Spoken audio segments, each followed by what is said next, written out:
Today we're going to go over the install of a JLT Ram Air kit on a 2001 Mustang Bullitt.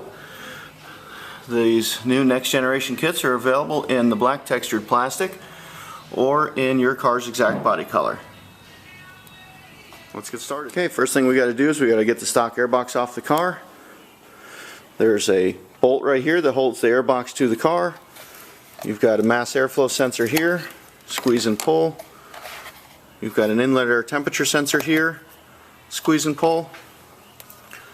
Pull this line off, pull this line off, loosen this clamp on the throttle body, and the whole kit comes out. Remove the inlet air temperature sensor from the hole in the stock tube and put that in the grommet in the bottom of the JLT. Now you want to remove the mass air meter from the stock airbox by removing these four 10mm bolts. Okay, what we're going to do here is we're going to bolt the aluminum mass air adapter onto your mass air meter using these four supplied bolts and this supplied rubber gasket. You're going to put the gasket on the mass air meter. You're going to put the adapter on. The bolts come through the mass air meter and thread into the mass air adapter.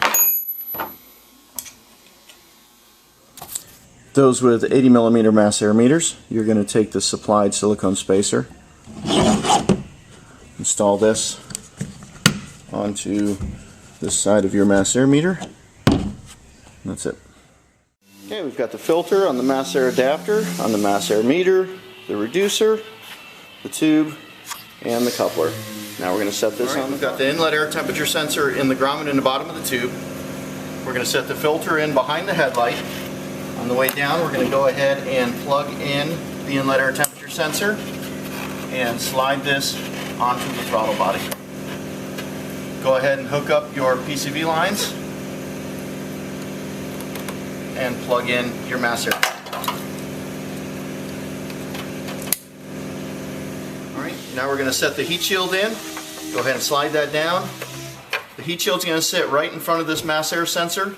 If you need to, you can move the tube forward in the coupler and go ahead and bolt that up. Alright, everything's in. We're going to go ahead and tighten up the clamp at the throttle body. We're going to snug up the clamps on the tube. There's a barb on the end of the tube. You don't need to overdo it on these clamps. Finger tight with a nut driver or screwdriver is more than enough. And it's never going to come out of there. Tighten this one up down here. Tighten up the heat shield, and you're done. So here's your fully installed JLT Ram Air on your 2001 Bullitt.